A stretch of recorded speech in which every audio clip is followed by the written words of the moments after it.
มาสงค่าปอดตอนในเฮามาฮู้จักคอมพิวเตอร์นะคอมพิวเตอร์เตจ้านะเฮาว่าคลิปในเฮามาเฮ็ดตอนตากลยิบคอมพิวเตอร์นะคอมพิวเตอร์ได้โปร่งสารเป็นจังได๋กันนะมันก็ได้มีมอนิเตอร์มีปุ่งมีเคสมีเมาส์นั่นน่ะนะในแต่เฮาหันตั้งหนองกะตั้งในมันมีสังหลายๆเนี่ยใครฮือมาฮู้ว่ามันประกอบตั้งในมันมีอย่างหลายๆในเฮามาขึ้นเตยนะตั้งหนองได้เป็นจังได๋คะนะตั้งในมันประกอบจึงนึงเฮามาเตยมาตาบทนะมาตาบทไทยของเมนบอร์ดนั่นน่ะนะเมนบอร์ดในมันก็มีหลายมิวค่ะนะเมนบอร์ดในก็มันตีอย่างในมันที่โครงสร้างพื้นฐานตีอยู่ของCPU ว่าแหลมมาตีใส่สล็อตของตีใส่ซองการาตีใส่อย่างตีในมันลูกตีในหมดมานะเป่าไฟเขาจะในก็มันเข้ามาอยู่จอมจะในหมดนะมาตาบอร์ดมันก็มีหลายมิวนะมันก็เหมือนจังว่าออฟบอร์ดกับออนบอร์ดจะในก็มีพอออฟบอร์ดนี่ก็มันดิปิกเสียงอะไรซื้อซาวด์การ์ดจะไหนใส่ตั้งนอกนั่นน่ะนะพอออนบอร์ดนี่ก็มันดิมีซาวด์การ์ดในเสียงในเฮาว่าเสียงในตัวมันมีกำเดียวมันจะ VGA ว่าจะไหน VGA เนี่ยมันปองว่า VGA ตีในนั้นมันดีมาออกตีในนั่นน่ะนะเปิ้นห้อง VGA พอสั่งเฮาใครใส่นี่ก็เฮาว่าซื้อVGA การ์ดจะไหนใส่นี่ก็มันก็ไรน่ะนะสั่งบางอันป้อมมันเป็นออฟไว้ก็จะไหนก็มันก็ใจในตัวบ่ในตัวเนี่ยมันก็ห่างมันแต่เฮอจืนก็มันก็บ่จืนเหมือนชื่อเฮาใส่อัน VGA การ์ดนั่นน่ะนะ VGA การ์ดนั้นมันบอกว่ามันที่จอแสดงผลที่หน้าจอที่มอนิเตอร์นะมอนิเตอร์เฮาเนี่ยยกก็พอออฟวอร์ดเนี่ยก็มันก็เหมือนชื่อเสียงจังได๋ก็ยาวนะเสียงบางป้องออฟวอร์ดเนี่ยมันก็บอกว่ามันเสียงมันมีนั่นน่ะนะเฮาเลยซื้อซาวด์การ์ดจังได๋ใส่พอใส่เนี่ยก็เสียงเนี่ยเฮามาเสียบใส่ที่ช่องของ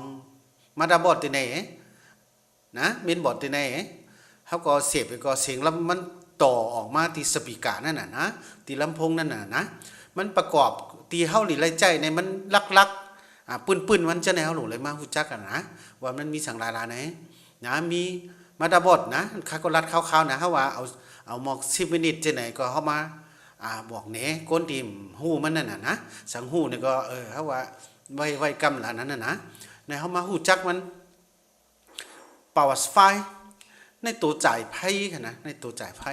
ตัวนี้พอจ่ายไพ่เนี่ยมันมาเลี้ยงตัวไหนมันก็ตั้งแต่มาเร็วในอันตั้งมันก็มาเร็วมาตาบอร์ดเมนบอร์ดตัวนี้กูบอกได้2 ปาก50 3 ปากมาเร็วได้มันก็ขึ้น5 6 7 ปากแล้วนะ5 6 7 ปากนั้นก็ไทยของห้องประมวลผลไว้นั่นน่ะนะมันก็กินมามันจึงว่ามันโดดส่งอะไรหลายตีไพ่ก็เข้ามาตีเมนบอร์ดมาเล่งแหลมมาเล่งฮาร์ดดิสก์จังไหนนะจังไหนแน่ตัวนี้เปิ้นห้อง power supply นะ power supply นะไทยเขาห้องในตัวนี้ไพ่เนี่ยมันมาเสียบตีในตัวนี้จ่ายไพ่มาเลี้ยงตีอันมาดาบอร์ดตัวนี้นะเมนบอร์ดตัวนี้ไพ่ถึงจะจ่ายเข้าคอมพิวเตอร์นั่นน่ะนะ2ในตัวนี้ DVD ROM พอเฮาใส่ยาวในมันบอกว่าเหมือนแล้วแต่ก็อันเจอก็มีอันบ่เจอก็มีน่ะนะ DVD ROM แต่ก็เฮาเปิดกูบอกได้ซอฟต์แวร์จะไหนว่ามันพอใส่แผ่น DVD มานี่ก็มันเลยเจอ DVD ROM ตัวนี้นะอย่างตัวนี้นาตีมันก็คืออ่านเขียนก็เหมือนชื่อว่าพกเอาปามาใจมาในจอมแผ่น CD ได้สัง DVD ได้สังจะไหนลงไดรเวอร์เป็นเพลงกว่ามานั้นก็เป็น DVD จังได๋ก็มันเลยใจตัวนี้นะเหมือนเร็วนี่ก็มันก็ใจแทงตรงนะใจแทงตัวเหมือนเร็วนี่มันก็ห้ามเปิ้นห้ามใจเก๋น่ะนะในเป็นห้อง DVD ROM นะกูบอกได้ CD ROM นี่ก็มีนะตัวนี้ก็เหมือนแล้วนี่ถึงกับ DVD ROM นะตัวนี้เปิ้นใส่ไว้ตั้งเหนือตัวนี้นะในมาตราวัดในเฮาว่ามาไกลเอากับใน CPU นะ CPU ในความใต้เดียวเลยว่าจึงหัวนะเปิ้นว่าหน่วยประมวลผลน่ะหน่วยประมวลผลนั้นมันใครว่าจึงในเหมือนชื่อว่าคอมพิวเตอร์เฮาในCPU สังนั่นน่ะนะมันก็ได้อันเฮาว่ามีหลายๆก้อนนะครับว่าพอ บางทีก็ซ้ำบอกว่าของข้าได้เป็น ASUS ของข้าได้เป็น Samsung ได้มันใจจังนั้นนะว่า CPU ตัวนี้มันอยู่ในมาตาบอร์ดตัวนี้เฮาใครใจสังก็ไรกะใครว่าแต่ก่อนนะตีอันตีอันแต่เซกตีเฮาจะได้แต่เฮาว่าเฮามาเตยตัวนี้ในหน่วยประมวลผลตัวนี้เฮาว่าคอมพิวเตอร์เฮาในเปิ้นได้ไรเตยตีไรในกำบ่เข้ากันนางแต่ก็กำก็ดีไรล้านนี่กันก็ได้นี่ครับเหมือนว่า CPU ในหน่วยประมวลผลของเฮามันดีมีนะกูบอกแต่มันดีมีสิริหล่อหน้ามันดีมีโคว่าเป็นเฟนเทมมาแล้วก็คืนมาก็เป็นโคตัวแล้วก็ดีเป็นi3 i5 เหมือนแล้วก็ i7 i9 จังไหนออกมาจังไหนนะเฮาว่าใน CPU มันก็หรือมาตามตีมาตามบนนั่นน่ะนะจังไหนแต่เฮาก็แห้งไผแห้งมันก็ซื้อมาตามมาใส่อะไรนั่นน่ะนะสัง CPU สูงแล้วก็มันก็เหตุการณ์ไวสะดวกเหตุการณ์หลายๆเจอก็อะไรนั่นน่ะนะมันดีเอาตัวนี้ก็ใส่ที่ที่ไหนนะที่CPU ที่เมนบอร์ดเอามาใส่ที่ไหนก็เอาตัวนี้มาครอบก็ยื้อเข้ากันแล้วก็จ่ายไพ่มันก็เหตุการณ์นะมันก็มีนะเพราะมันเจอว่าเปิ้นปันเมนูมาเปิ้นปันคู่มือมาเฮาก็อ่านว่า1สักการในมันหมุนก็มันเรียนคือมันเหตุการณ์อะไรคือฉะนั้นก็เฮาว่าฉะนั้นแต่เฮาก็มันก็รัดนะเพราะฉะนั้นนี่ก็มันทำดีทำยาวกว่านั่นก็นี่เป็น CPU นะนั่นก็เฮาว่า CPU เฮาหลุดไรฮู้นั่นน่ะนะว่าคอมพิวเตอร์เฮาเป็น CPU สร้างมันก็กะฮู้ว่า i7 i5 จังไหนมันก็หลุดไรฮู้นะบางปอก็คอมพิวเตอร์ได้ก็มีหลายๆมิ้วค่ะนะเปิ้นตัวในเฮาเคยว่าตีข้องในตัวเหตุการณ์มันการประมวลผลมันน่ะนะแฮงมันมีกังจังไหนเนี่ยน่ะนะก็ในแรมนะแรมในเฮาเคยว่าแฮงมันนั่นน่ะนะแฮงมันนั่นน่ะนะแรมเนี่ยมันก็มีหลายๆมิ้วนะแรมก็เหมือนตั้งแต่เฮาก็ตัวเหมือนชื่อว่ามันมีอันตั้งก็เป็น SDRAM นะ DDR1 DDR2 หมดแล้วก็ DDR3 เนี่ยพอออกมานะมันก็หน่วยประมวลผลนั่นน่ะนะหน่วยประมวลผลที่ว่าเหตุการณ์คือไว้เหมือนชื่อแฮงกะว่าเหมือนชื่อว่าแฮงมันมีหลายอันหมดแล้วมันก็ตั้งมันก็มี2กิก4กิก8กิกถ้าเฮาใคร16กิกเนี่ยก็เฮาก็ใส่2แรมนั่นน่ะนะมันก็มีหลายๆเจอกะเฮาว่ามันชื่อแรมเนี่ยก็จังได๋นะปงสารเต้ๆมันก็ได้เป็นแรมนี่เป็นแรมขนาดในDDR2 4กิกเนี่ยพอเฮาใส่2แรมเนี่ยก็มันก็เป็น8กิกนั่นน่ะนะในสล็อตของในตัวนี้ก็มีที่เฮาเลือกมาดาบอร์ดมันน่ะนะเมนบอร์ดตัวนี้เฮาใครเลือกว่าเหมือนเร็วนี่มันมีหลาย channel มันมี2 4จังได๋ก็เฮาซื้อตัว4แรมใส่2ก็มันได้เป็น8เฮาซื้อตัว8ใส่ก็ได้เป็น16จังได๋นั่นน่ะนะกำไรเฮามาตัว VGA card นะ VGA card นี่ก็สังเฮาซื้อมาดาบอร์ดมาเนี่ยเฮาใส่ได้ใส่อะไรตัวนี้พอเฮาเหตุการณ์มานั้นก็เฮาตัดต่อมาเป็นวิดีโอตัดต่อมาจังได๋เนี่ยพอเฮาใจ VGA card ในกราฟิกการ์ดจังได๋เนี่ยห่างมันซ้ำมันบ่จืนนะมันชื่อว่าไส้มันมีเกลือมันชื่อว่าวิจิก้าเท่านั้นเฮาตั้งอะไรมันชื่อเหมือนแล้วมันก็มีมานะกูบอกว่ามันมีฟิกเซลอะไรก็7,024อเมีย720 768จังได๋มันก็มีนั่นน่ะนะเหมือนแล้วเป็น Full HD มันก็1920อเมียเฮาว่าเฮียงไปคือนี่ก็มันก็จนไหนนะเฮาตัวเลยฮู้ว่ามันจืนมาคือสังเฮาตัดต่อมานี่ก็ตัวนี้มันก็ซัพพอร์ตจอมเหตุการณ์เนี่ยมันก็ดีจืนแล้วก็มันก็ดีไวนั่นน่ะนะตัวนี้สังกัดนะสังกัดแล้วก็มันก็มีหลายๆมิ้วนะสังกัดก็เหมือนชื่อว่าเหมือนเร็วในปกคนเฮ็ดเสียงเนี่ยก็ป้อนนะก็ว่าแทนกำนะสังกัดตัวนี้เนี่ยก็เหมือนชื่อว่าเฮาซื้อมันก็มีหลายมิ้วค่ะเฮายึดใส่ใน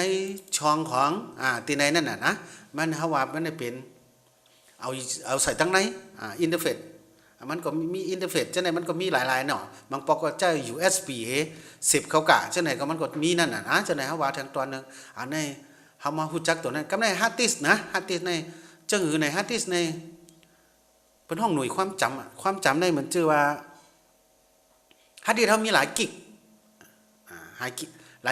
ายGB นั่นน่ะนะมันก็ลูกติหลายมาให้เฮารู้เลยฮู้ว่าจังนั้นนะเหมือนจังไหนอันตั้งในติจ้ามันในมันfloppy ตัวนี้มันใจ KB นะ KB 1 KB จะเป็น MB นั่นน่ะนะเพราะ MB จะเป็นปาก MB จะเป็น GB นั่นน่ะนะนั่นน่ะเฮาก็พอปาก GB sorry พอปาก MB แล้วเป็น1 GB พอ1 GB จะเป็น TB นั่นน่ะนะจังได๋มันติเสกมันมาจึงเนี่ยก็พอแทงคลิปเนี่ยพอนั่นค่ะดี สร้างล่างนี่นั่นน่ะนะแห้งเลยบางปองในพอใส่ตีในกูปองในพอเฮาเฮ็ดมีดีได้มันก็ใจฟรอบดีติ๊กตัวในใจก็พอถึงกับเฮ็ดความมาจากไหนเนี่ยมันใจสีดีนั่นน่ะนะสีดีเนี่ยก็มันมีเยอะแคบเนี่ยก็มันมีคือ4.7 MP นั่นน่ะนะเพราะมันถึงปาก MP จะเป็น1จิกนั่นน่ะนะ1จิกก็ใจฮาร์ดดิสก์จะนั่นน่ะนะฮาร์ดดิสก์จะไหนก็มันมีตั้งแต่อันตั้งได้ออกมาใหม่ๆแต่ก็30จิก30 GB 40ถึงมา50ถึงมา80ถึงมาปากเช้าเนี่ยก็อันนั้นมันจะใจสายกูปอกสายกูปองนะเหมือนเดี๋ยวมันจะสายสาดาถ้ารู้เหมือนเดี๋ยวนั้นมันจะสาดาก็1สักการไหนมันปั่นหลายรอบหลายฮอบจังได๋ก็เปิ้นเฮ็ดออกมาก็มันก็ไวมาทิ้งๆนั่นน่ะนะจังได๋เฮามาว่านั่นน่ะนะว่าเฮารู้อะไรฮู้จักมันก็ซ้ำฮู้มาป้อมฮู้เนี่ยก็คอมพิวเตอร์จังได๋มันก็ว่าจังไหนซ้ำที่ว่าของค้านี่เป็น ASUS ของค้านี่เป็นคอมพิวเตอร์ค้าเป็นอันมันชื่ออันนั้นน่ะเป็น Samsung น่ะมันใจเท่านั้นก็เฮาว่าแต่นะอันในส่วนประกอบมันในเฮาใครว่าในมันดีเลยตัวตีเหลอเนี่ยใครมาแหน่ได้เฮามาฮู้จักตีเหลอว่าคอมพิวเตอร์ในเตเช็คลึกๆลงกว่านั่นน่ะนะมันประกอบมาตีลักๆมันเป็นจังหือเนี่ยก็เอาเวลาพองดีๆเฮามาเตยนะในซ้ำเป็นนาของเฮารีเซฟเหมือนจังว่า memory stick SD จังไหนเฮารีเซฟเข้ากันนั้น USB จังไหนก็เฮาเซฟเข้าที่ไหนนั่นน่ะนะในเฮาค่อยว่าองค์ประกอบมันน่ะเพิ่นว่าปื้นๆที่เฮารีฮู้จักนั่นน่ะนะสังเฮาฮู้จักจังไหนก็เฮารีมืดมันอีหลีมันก็เปิ้นซื้อความกับความในเฮาหมอต้วยรู้เนาะว่าเป็นASUSจังไหนมันใครคือเป็นนั่นก็เฮารีมาต้วยจังไรในกำในเฮามาต้วยในคอมพิวเตอร์นั่นน่ะนะเฮาก็เฮารีออกตีนาโปร่งสางดีตัวในเฮาก็ออกกะเฮามาต้วยในคอมพิวเตอร์เฮาคอมพิวเตอร์หน้าตาก็ทำสร้างไว้นะนี่ก็1เฮาตีไรต้วยตีไรในเฮาเรียกตีนี่ไมคอมพิวเตอร์เฮาตัวนี้นะไมคอมพิวเตอร์เฮาคลิกตั้งกว่านะเฮามาที่ property ตัวนี้นะ property เฮาคลิกตัวนี้มันติดอะไรตัวติดไหนนะ CPU เขาเป็นสร้างในตัวนั้นในเหมือนเดี๋ยวคาเจอร์ในมันติดอะไรว่าจังไหนนะ Intel Core นะ MTI i7 นะ CPU ตัวนั้นนะมันเกิดเฮิร์ตเกิดนี่ก็มันบอกได้นะ3.40 เฮิร์ตนั่นน่ะนะใน memory นั่นน่ะแรมนั่นน่ะนะแรม8กิกในตั้งไว้มันเคยว่าจังไหนนั่นน่ะนะแล้วก็64บิตตัวนี้เมื่อเฮาลง Windows นั่นน่ะนะ Windows นี่เฮาเลยเลือกมันก็มีเหมือนเดี๋ยวซอฟต์แวร์ที่อันพอเฮาลงมาก็หม่องปองมันสนับสนุนซัพพอร์ตจอม32บิต64บิตจังไหนพอเหมือนเดียวเฮาว่า Windows 8 Windows 10จังไหนก็มันก็เป็นWindows 10หมดนั่นน่ะนะสั่งWindows 7ได้ก็มันก็ตึกเป็นเฮาเลือกไร Windows 64บิต32บิตจังไหนนั่นก็เฮาก็เลือกอะไรนั่นน่ะแฮงแล้วเฮาโหลดใจน่ะบางปองในซอฟต์แวร์ที่เฮาเจอในมันทำซัพพอร์ตแล้วก็มันเจอ32บิตไกเนี่ยมันก็ลูกตี Windows 98 Windows มีมา Windows XP มาอย่า Windows 7มันจะขึ้นมานะจังไหนเฮาใครมาเตยเฮาใครเฮอพี่น้องใต้เฮาเนาะใครเฮอมาเตยแล้วก็ปอดตอนไหนแล้วก็เฮาก็ว่ามาฮู้จักจำคอมพิวเตอร์นะมาฮู้จักจำคอมพิวเตอร์ลีเฮามาเหนกันนั่นน่ะนะเพราะตอนนั้นนะใครเหนสังพบเปิ้นถามมาว่าคอมพิวเตอร์เจ้าเป็นสังในเฮาหลุคลิกมาที่ไหนนั่นน่ะนะมาที่คลิกตีเนี่ยคอมพิวเตอร์เนี่ยคลิกตั้งกานะคลิกตั้งกาแล้วก็มาที่ property เฮาติเลยเตยนะเฮาตำโหลดรายการลาดว่าคอมพิวเตอร์ค่าซอดเป็นอีหยังนะเฮาหลุมาเตยว่าCPU ค่าเป็นสังไหนน่ะเฮาหลุเลยว่านั่นน่ะนะเป็นCore i เนี่ยมันเรียกว่าเป็น i7 นั่นน่ะนะหลายว่า3.40 เฮิรตซ์แรมครับ8กิกก็นี่ก็เพราะเฮาบอกกันในก็เพิ่นก็อันที่คนสอนจังได๋ก็เพิ่นฮู้น่ะนะเฮาก็ใครมาบอกแหนใครฮู้นั่นน่ะนะแล้วอันถูกฮู้แทงปอดนึงในเฮาหลุมาฮู้เตียนตัวไหนนะการเซฟการหยังเฮาเลยอยู่ที่ไหนคอมพิวเตอร์นะเฮามาที่คอมพิวเตอร์ในเฮาว่าหน่วยความจำมันนะมันเฮาว่ามีฮาร์ดดิสก์ห่วยนึงได้ฮู้สัง2ห่วยเลยสังจังได๋ก็เฮารีแหวงไว้นะแหวงไว้จังหือไหน4กับเฮาว่า E ก็ได้ตีก็ได้อีหยังเป็นอันก็ได้ในเฮาใครว่าป4ในมาสเตอร์นะมาสเตอร์ในพอเฮาล่างปอกไหลก็มันนี่ตีล่างกำนำนะเฮ็ดที่มาสเตอร์4เดี๋ยวนั้นนะพอเฮามีการในกำนำนั้นใครเก็บไว้ที่4นะพอเฮาล่างในก็นี่ป้ากันนั่นน่ะนะแล้วก็ E เนี่ยเฮาหลูเฮ็ดการเอาการสั่งไว้เฮาหลูเก็บไว้ที่ไหน สังเฮาพอเฮาไว้ตีสีในไว้ไรนะพอคนแก่งมาเต้ๆเนี่ยก็พอกำนำที่อันมือใหม่เนี่ยก็พอมาเฮ็ดก็ซ้ำฮู้ว่าเอามาไว้เซฟมาอยู่ที่ในพอล่างเนี่ยก็ตื้นหายอยู่ที่นะก็ว่าสีเนี่ยเป็นมันตีอยู่ของวินโดว์นะตีอยู่วินโดว์นะไม่มีเจ้าไหนมันดีวินโดว์เนี่ยมันประกอบแล้วมันมีสั่งหลายๆไหนหนึ่งเจ้าไหนเพราะเ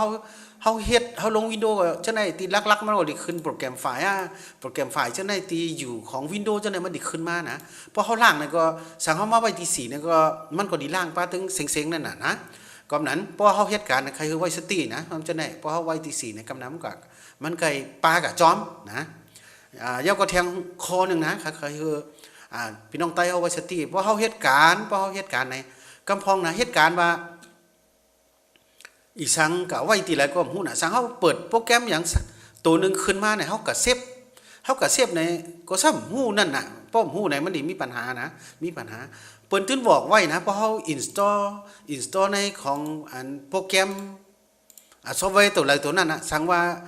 Cubase เลยสังเนาะอันพอวิดีโอaudio มาพอ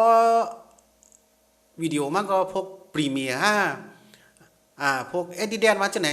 มันดึงพอเมื่อเฮาอินสตอลเนี่ยเปิ้นคือเลิกนะครับว่าเฮาดีก็ไว้ก็แล้วในตีอันกล่องมันก็ตีหมู่ตีอันการเซ็งๆมันชื่อเฮาเซฟไว้เลยสังเฮาเอาก็ไว้เลยสังนั้นเฮาก็เอามันตีละมันก็อยู่ตีละในนั้นเฮาหลบไว้สติสังไว้สติเอาแล้วก็เฮาหลีเลยเขาก็หามันถูกนั่นน่ะนะสังเฮาเฮ็ดการตีละเนี่ยก็บางปอเฮาก็ห้องมันมาอะไรเฮาก็จัดการมันอะไรนั่นน่ะนะกำนำเฮามาตัววินโดว์ว่ามันประกอบอะไรตีหลายๆนึงใหญ่ๆเต้ๆเนี่ยเขามาตีมาสตาร์นะมาสตาร์เฮาว่าใครไรเดอร์4นะ4ยกก็เฮามาเตกำนำซอฟต์แวร์เนี่ยมันก็อยู่ที่อะไรมาที่โปรแกรมไฟล์นะโปรแกรมไฟล์ตัวนี้พอ64บิตเนี่ยมันอยู่ที่โปรแกรมไฟล์นะพอซอฟต์แวร์ตัวแล้วตัวนั้นพอมัน